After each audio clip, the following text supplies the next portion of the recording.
December 1944. Somewhere along the Franco-German frontier, the winter fog hangs so thick that even the silhouettes of the burned-out armor hulks look like ghosts. A column of American tanks sits silent beside a ruined tree line.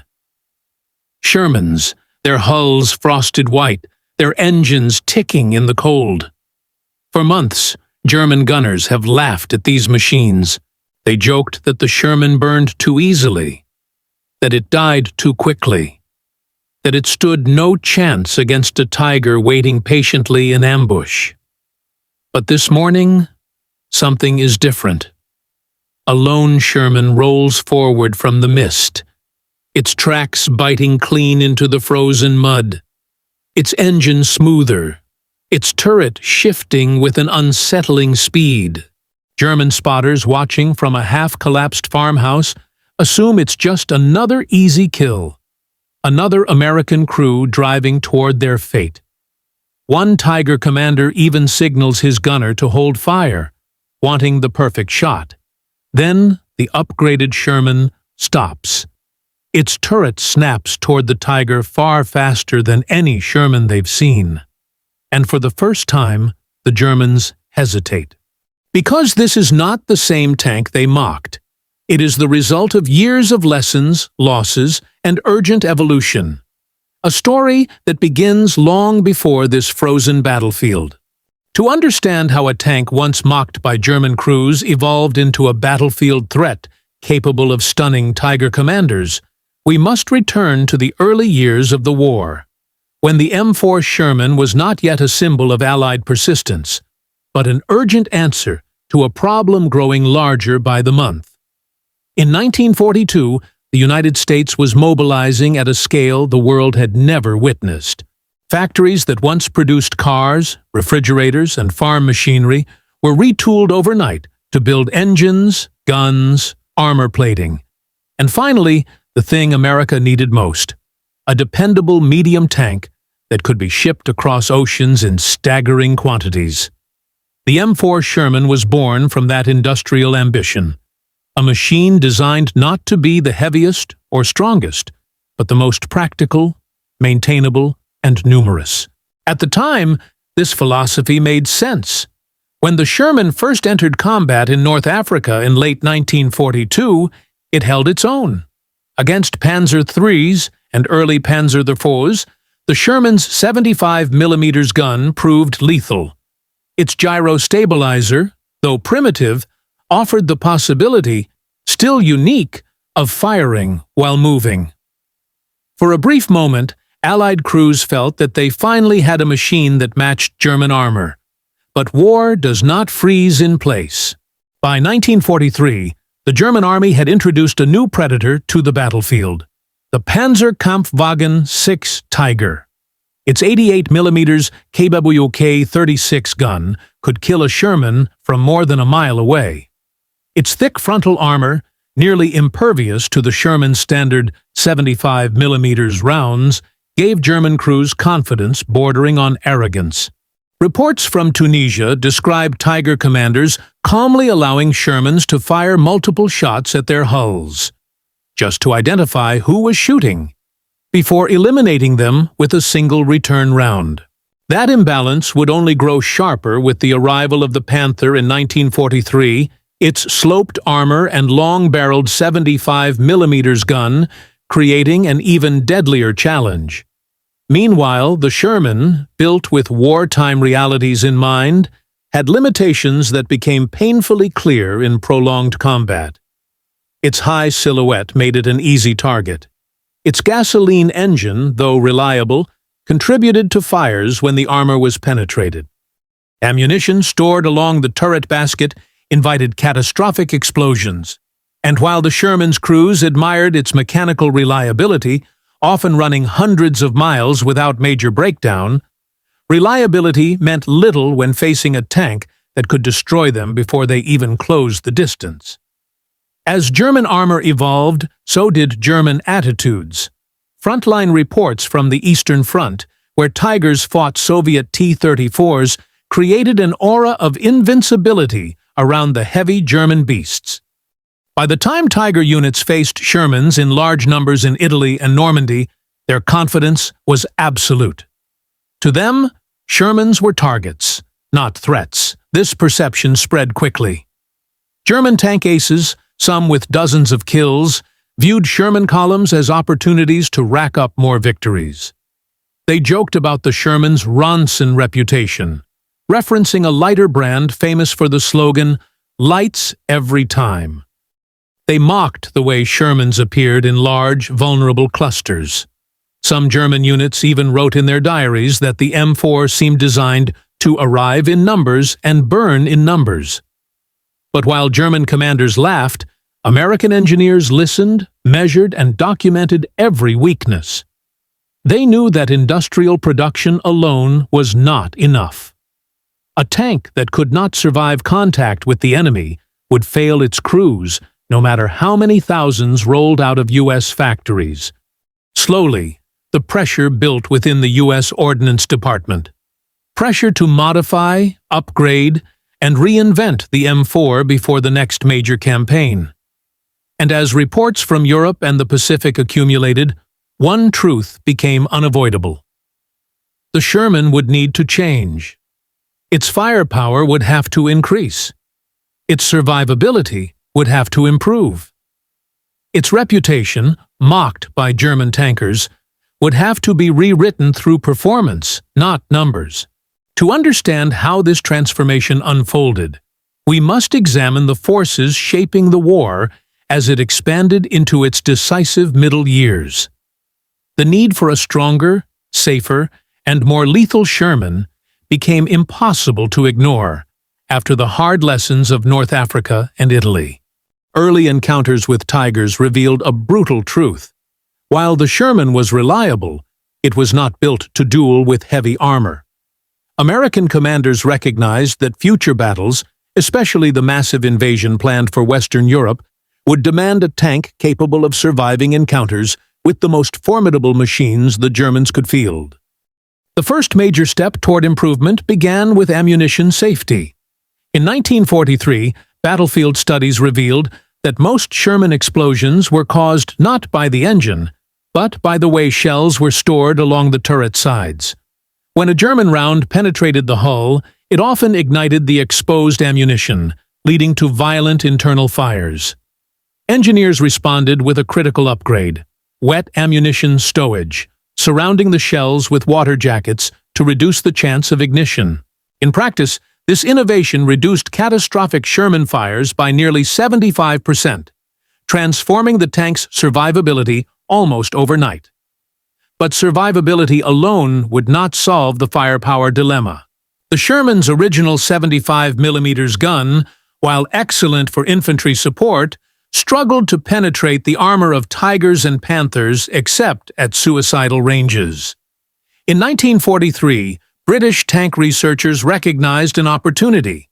They had developed a powerful anti-tank gun, the 17-pounder, capable of piercing German heavy armor at long distances. With engineering ingenuity and some structural reshaping of the turret, they mounted this gun onto the Sherman, creating a new variant, the Sherman Firefly. Its appearance changed everything. The Firefly gave Allied armor its first true long-range answer to the Panther and Tiger.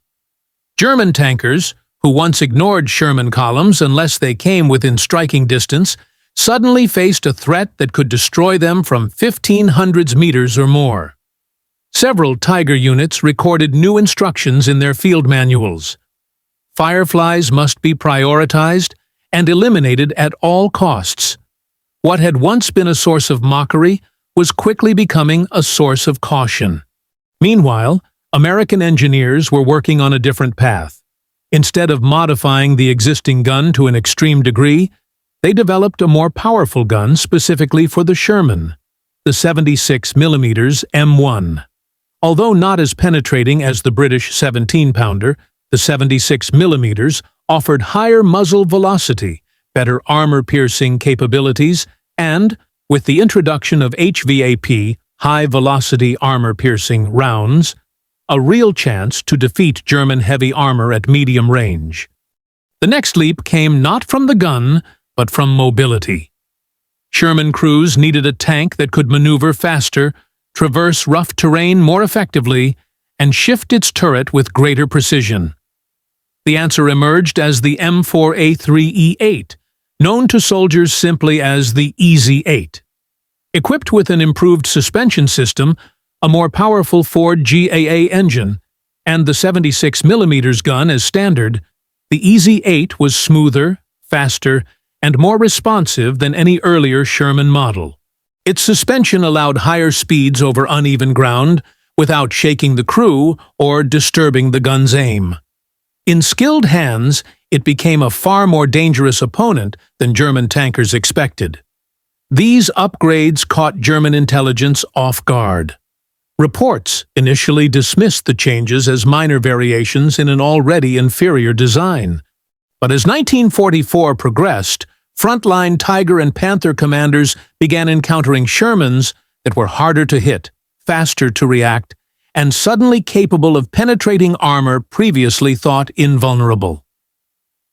The perception gap was closing.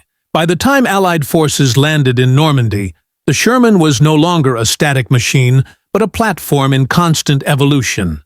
In the hedgerow maze of northern France, American units applied combined arms tactics to counter German armor, artillery, air support, infantry, and tanks working in coordination.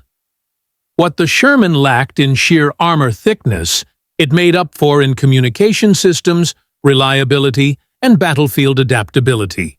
And as the war pressed deeper into France, Belgium, and beyond, German tankers who once laughed at the Sherman began sending a different kind of message back to their headquarters. The Americans are learning. Their tanks are changing. And the next time we face them, we may not be the ones with the advantage. That shift in awareness sets the stage for understanding the many angles shaping this confrontation. Human, mechanical, tactical, and psychological, all converging toward the moment when the Sherman's upgrades would finally shock the Tiger crews who once mocked it. On the surface, the Sherman and the Tiger looked like unequal opponents, but their true difference lay not in steel thickness or gun length, it lay in doctrine. The United States built the Sherman to support infantry, exploit breakthroughs, and operate within a massive logistical machine designed for mobility. German heavy armor doctrine, however, revolved around decisive tank-on-tank engagements, where individual Tigers or Panthers were expected to dominate through superior firepower. American tactical thinking emphasized maneuver, coordination, and numbers. Shermans rarely fought alone. A typical engagement involved multiple tanks advancing together, supported by artillery and infantry, with the express goal of overwhelming the enemy through flexibility and speed. The Sherman's excellent reliability ensured that American armored divisions could keep moving, something German commanders envied, especially as their own machines required constant maintenance. German tactics placed the Tiger at the center of defensive operations. Tigers rarely charged forward. They waited, concealed, and used long-range ambushes to destroy enemy armor before it could close the distance. Their doctrine worked, as long as the enemy remained predictable and approached from the front. But as the Sherman improved, German assumptions began to unravel. Faster turret traverse, smoother suspension, and better guns meant the Sherman could execute flanking maneuvers with newfound confidence. Combined arms coordination allowed them to pressure Tigers from multiple angles, forcing them to rotate their slow turrets or retreat. Tactical philosophy was shifting. What had once been a predictable battlefield equation, heavy German armor dominating lighter Allied tanks, was beginning to tilt, quietly and steadily, toward an American model built on adaptation rather than intimidation. This tactical evolution blended seamlessly into an equally profound transformation beneath the armor. The changing technology driving each tank forward. The Sherman's transformation into a tank capable of alarming Tiger crews was not the result of a single upgrade, but a series of deliberate engineering decisions responding to battlefield realities. Each change targeted a specific weakness: fire hazard, mobility, firepower, accuracy, reshaping the Sherman into a machine far different from the one Germans first encountered in North Africa. Early Sherman models were practical, but limited. Their vertical volute suspension system, while reliable, offered a rough ride that made firing on the move difficult. The introduction of the horizontal volute suspension on the EZ-8 fundamentally changed this dynamic. Crews reported a smoother ride, faster reaction time, and reduced tank fatigue. For the first time, the Sherman could sprint across uneven terrain without losing control, a direct advantage in close-range duels where seconds mattered. Then came the 76mm M1 cannon, offering higher muzzle velocity and a better chance at penetrating Tiger and Panther armor. When paired with HVP rounds, the Sherman gained the ability to kill heavy German armor at ranges previously unthinkable. Meanwhile, the British Firefly's 17-pounder made the Sherman one of the most feared Allied tanks in long-range engagements. The turret also evolved. Faster traverse motors allowed rapid target acquisition, especially in ambush scenarios. German gun crews who once relied on their slower turrets to hold an engagement's pace suddenly found themselves outmaneuvered. All these improvements worked in concert, creating a tank no longer defined by its weaknesses, but by its newfound lethality. Yet, to understand what this meant on the battlefield, we must consider the people inside these machines. To a Sherman crew, the tank was more than steel and rivets. It was a cramped, noisy, vibrating world where survival depended on teamwork. American crews were often younger than their German counterparts, many barely out of school, suddenly thrust into Europe's burning fields. Their training emphasized coordination. Commander, gunner, loader, driver, and assistant driver acting as a seamless unit.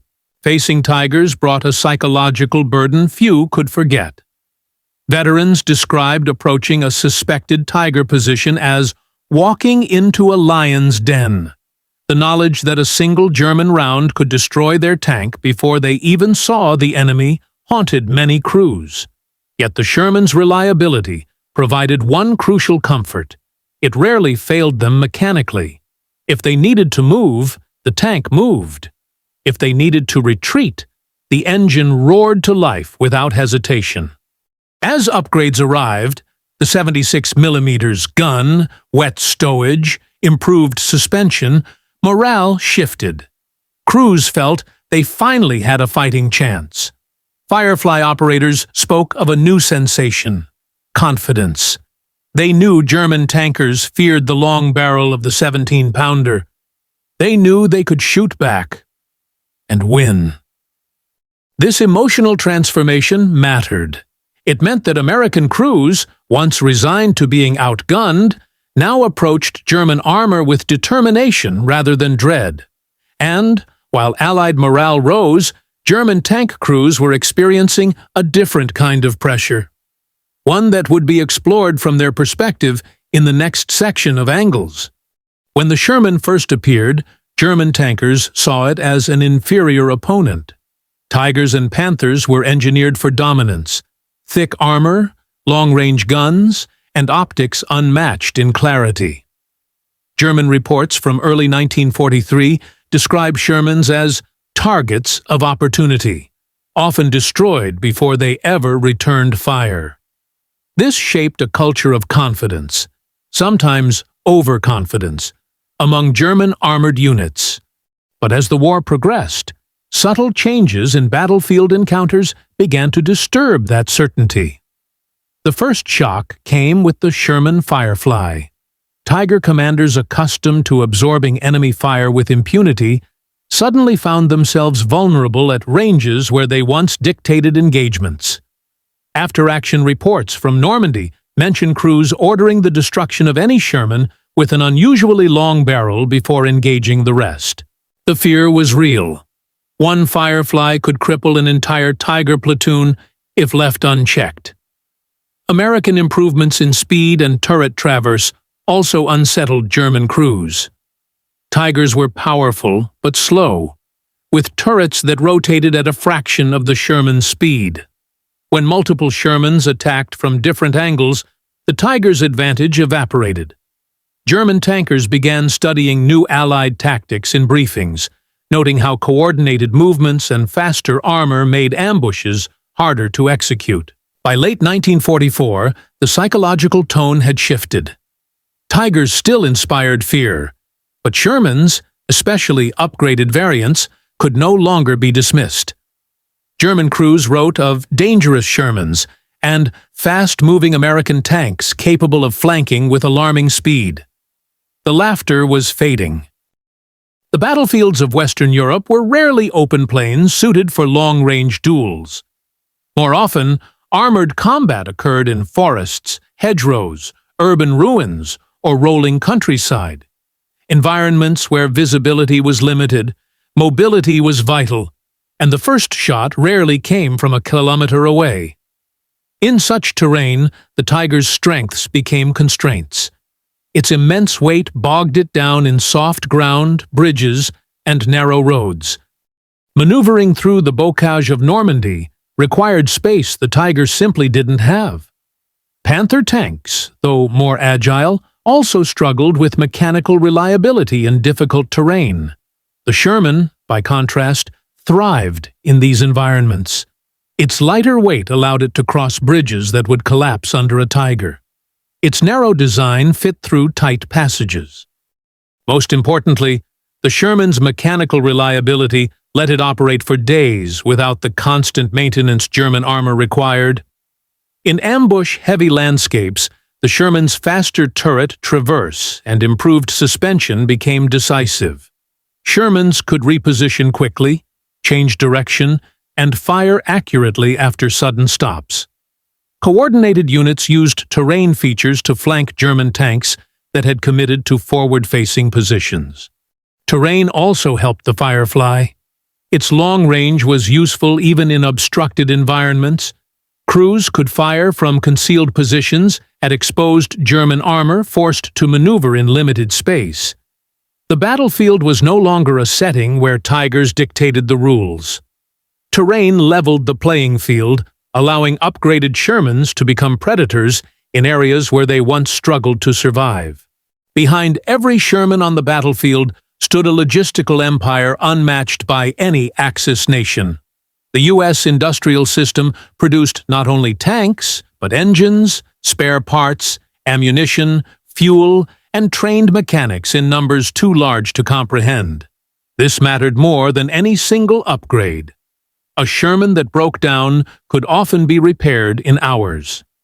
A Tiger needed days, if parts were even available. U.S. supply lines ensured that upgraded components reached frontline units rapidly. When wet stowage was approved, thousands of tanks were modified within months. When the 76 semi-pronged gun became standard, ammunition factories scaled production almost instantly. German industry, by contrast, struggled under Allied bombing, resource shortages, and the complexity of their vehicles. Every Tiger required vast man-hours of labor and rare materials. Every breakdown drained fuel and replacement parts, both increasingly scarce. This imbalance meant that the Allies could field large numbers of upgraded Shermans, while Germans struggled to keep even a fraction of their heavy tanks operational.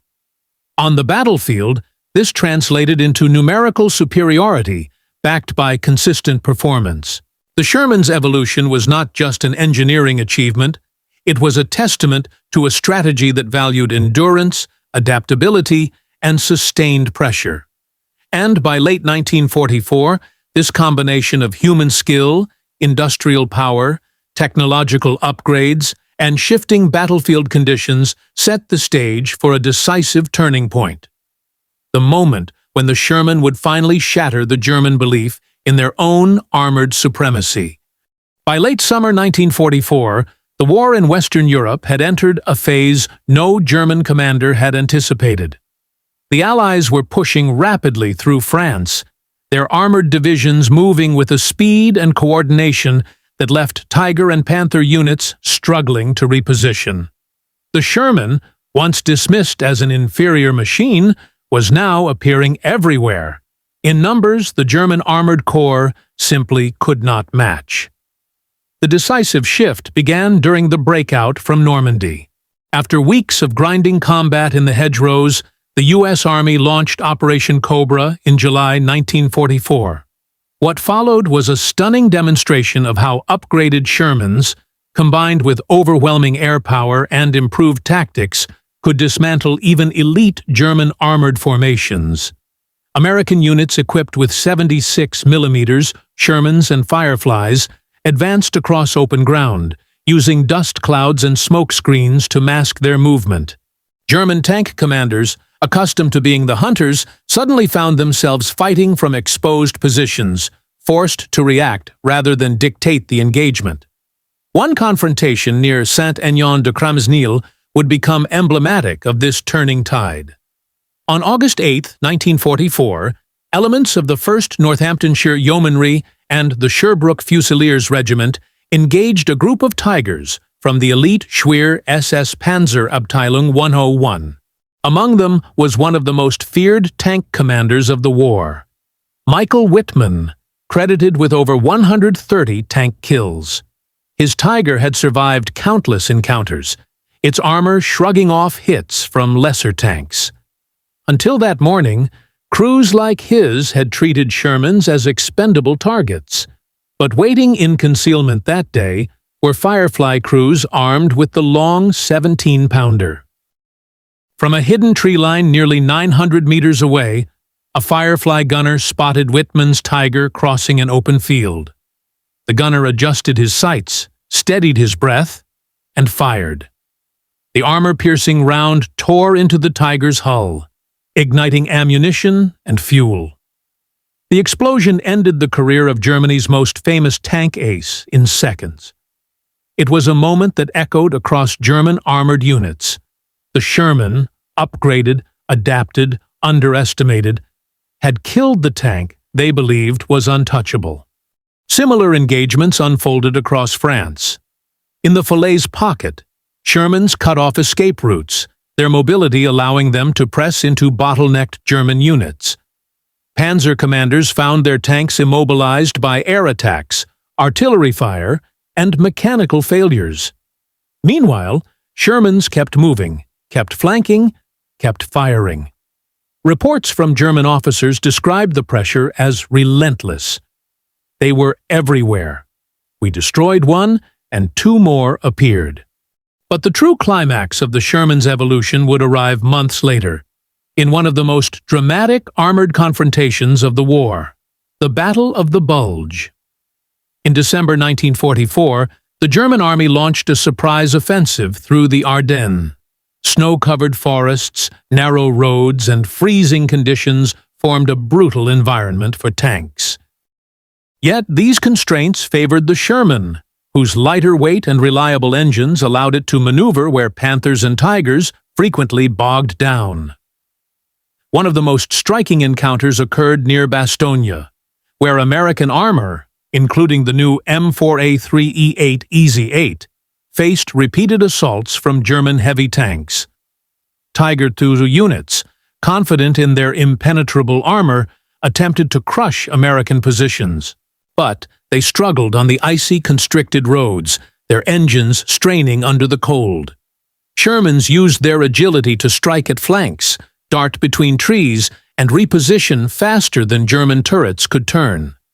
In one engagement near the village of Villiers-le-Bon-Eau, an Easy 8, commanded by Lieutenant Charles Bogus of the 37th Tank Battalion, advanced through fog and snow into the town of Bastogne. His tank would later be credited with knocking out multiple German vehicles, including a Panther, using the improved 76 mm gun. These were the moments that solidified the Sherman's transformed reputation. No longer merely a tool of mass production, but a machine capable of standing toe-to-toe with German armor. The battle dragged on for weeks, but the outcome became clear. German armored superiority had evaporated. The Sherman's upgrades, better guns, safer ammunition, improved suspension, faster traversal, had aligned perfectly with the logistical and tactical realities of late-war combat. By the time the Ardennes offensive collapsed and the snow began to thaw, German tank crews who once laughed at the Sherman now faced a sobering truth. The American tank had become a refined weapon, shaped by hard experience. And its next encounters would continue proving just how far it had come. The final phase of this transformation would emerge in the last months of the war, when upgraded Shermans surged into Germany itself and delivered the blows that stunned even the most hardened Tiger commanders. The Tiger's gunner steadies his breath, confident, almost relaxed. For years, one shot from an 88mm cannon could rip through a Sherman like paper, and on any other day, the old rules of this battlefield would still apply, but not today. The Sherman's commander, barely visible through the swirling mist, shouts a single word. Fire! The upgraded gun thunders, echoing across the frozen valley. Its recoil punches the turret back, and for a split second, the battlefield goes silent, waiting to see if the impossible just happened. Inside the Tiger, the crew jolts. The round slammed into their frontal armor, a place Shermans almost never dared to aim. The Tiger commander scans for damage, expecting nothing more than a scratch. But then he sees it, a deep dent, a crack in the armor plate. Not a kill, but a message. The Sherman is no longer prey. It can hurt them now.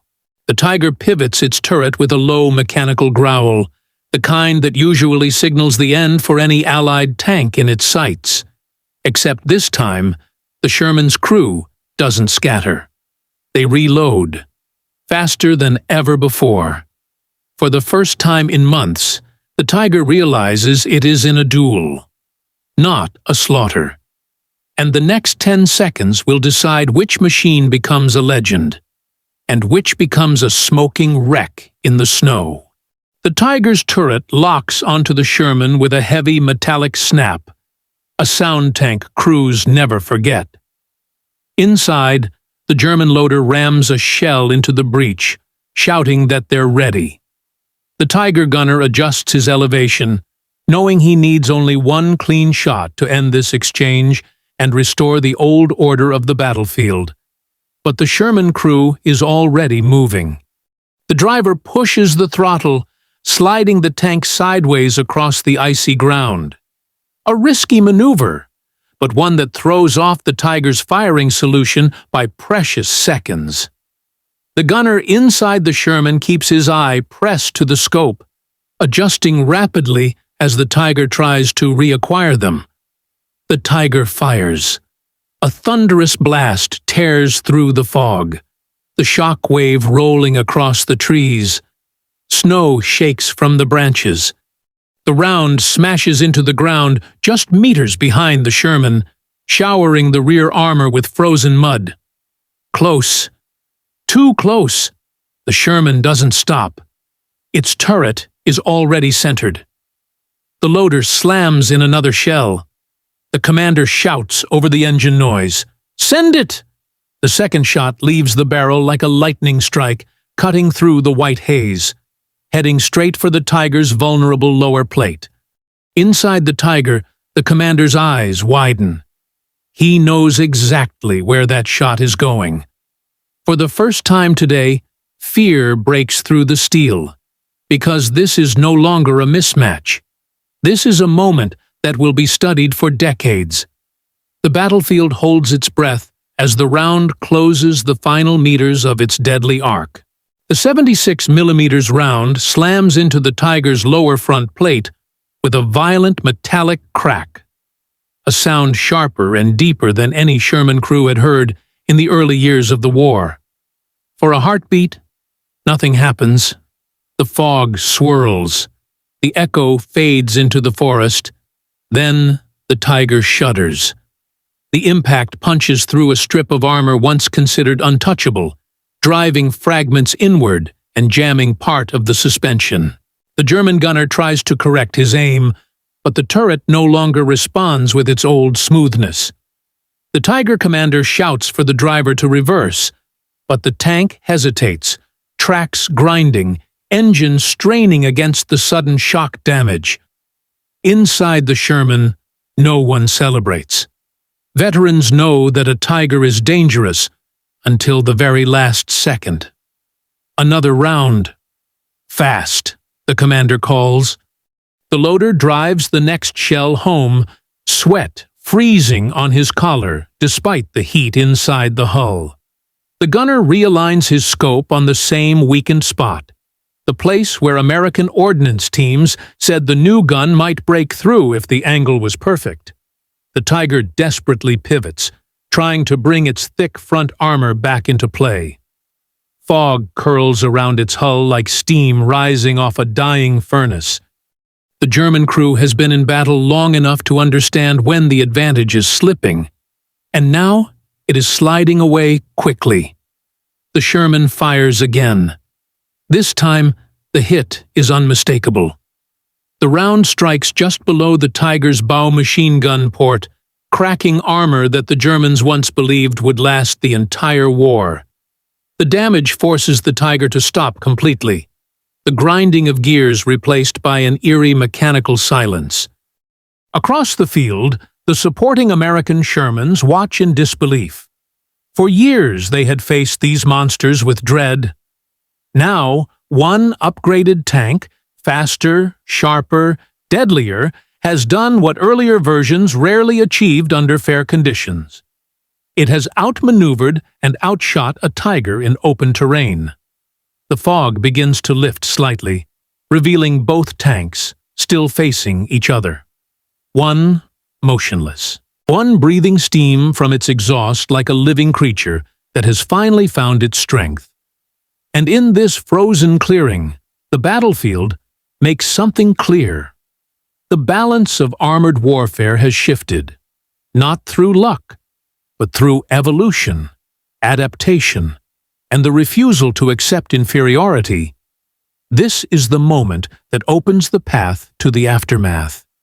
When the smoke thins and the engines settle into a low, steady hum, the American crews step out of their hatches, still cautious, still scanning the tree line. They do not rush forward. They do not cheer. Against a Tiger, discipline remains instinct. But the sight before them, a disabled heavyweight, its tracks frozen in place, marks a shift few would have believed possible in 1942 or 1943.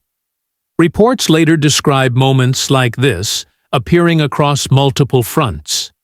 Not everywhere, not constantly, but enough to show that the long, painful effort to modernize the Sherman was finally paying off.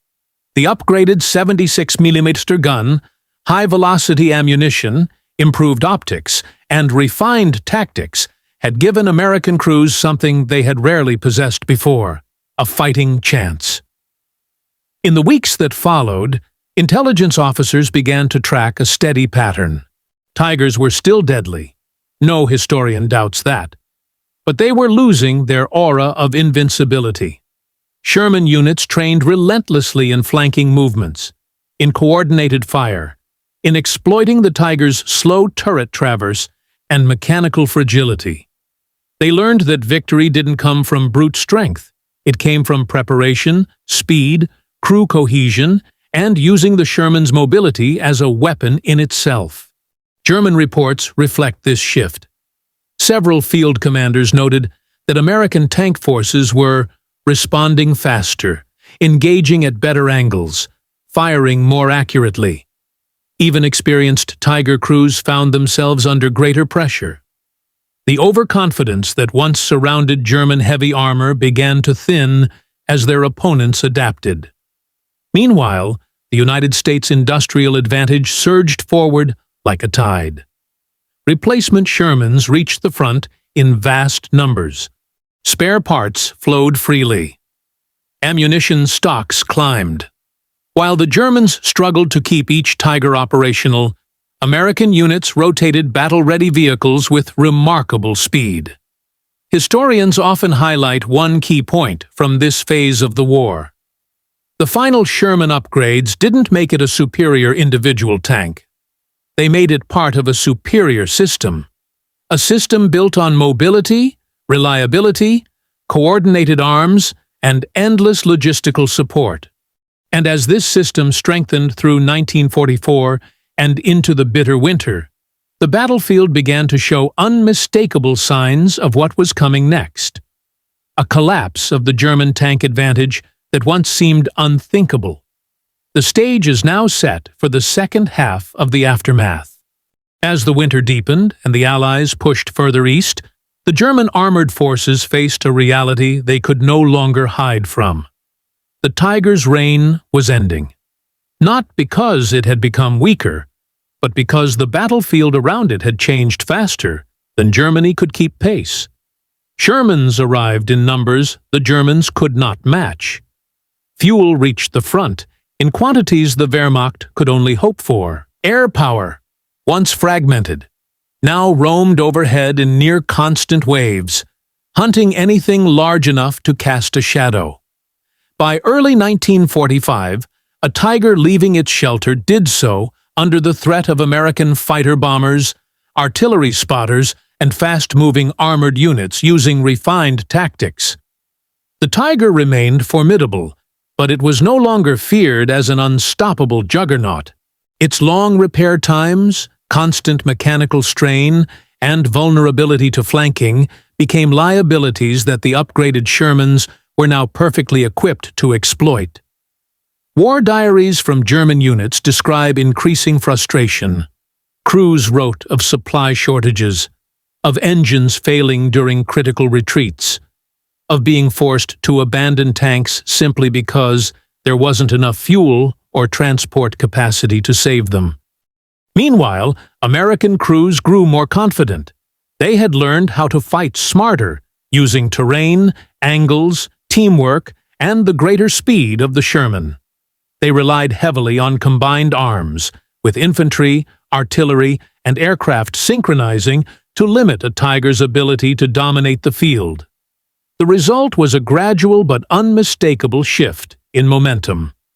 Shermans pushed deeper into German-held territory. Encirclements tightened, and the number of operational Tigers dwindled from dozens to handfuls to barely any.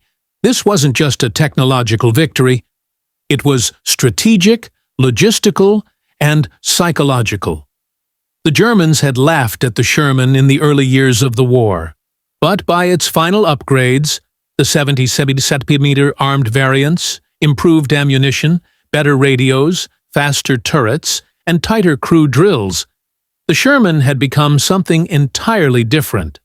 Not a tank defined by armor thickness, not a machine built for duels of brute force, but a weapon shaped by the realities of industrial war, one that could always be repaired, replaced, or reinforced faster than the enemy could destroy it.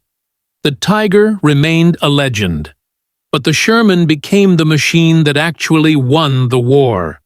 With the battlefield quieting and the outcome of the conflict now inevitable, there remains only one part of the story left to tell: the reflection on what this transformation meant for warfare itself. In the calm that followed Germany's collapse, the burned forests, shattered towns, and twisted armor left behind told a story far more complicated than simple comparisons of gun size or armor thickness. The Tiger had captured imaginations with its raw power, its imposing silhouette, and its battlefield presence. But war is rarely decided by single machines.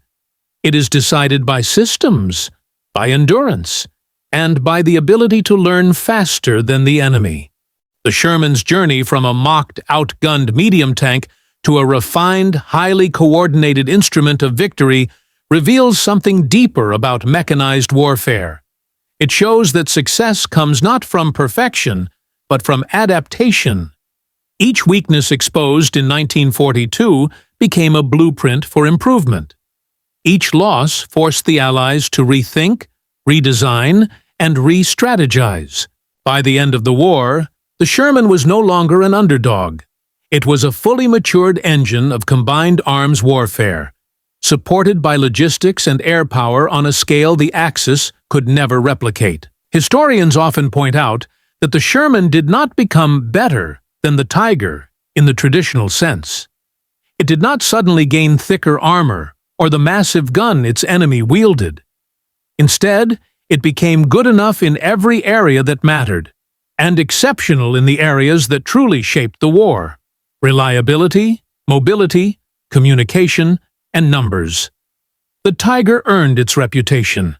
Its crews were among the most skilled tankers of the conflict. But the Sherman earned something different. It earned the ability to be everywhere the Allies needed it, every day, in every major operation from Normandy to the heart of Germany. That endurance, that constant presence, is what ultimately broke the German armored advantage. And so, the story of these two tanks, one feared, one underestimated, ends with a lesson that reaches far beyond the battlefields of Europe. In war, the most decisive weapon is not always the most powerful. It is the one that can adapt, survive, and remain standing when the smoke clears. A reminder that even in the harshest conflicts, it is often the quiet evolution, not the loudest force, that shapes the outcome of history. As the smoke clears from Europe's battlefields, one truth remains: victory is never guaranteed. It is earned through courage, ingenuity, and the relentless will to adapt. The Sherman, once laughed at by its enemies, became a symbol of resilience, a testament to the crews who refused to surrender and the engineers who never stopped improving. If the story of the Sherman's rise from underdog to battlefield legend moved you, imagine the untold stories waiting to be discovered in every corner of history. Don't miss them.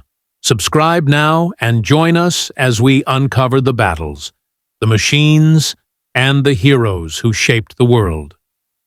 Hit the bell icon so you'll never miss a journey into history's most gripping moments. Because history isn't just about the past. It's about seeing the courage, innovation, and human spirit that changed everything. Subscribe today and witness history like never before.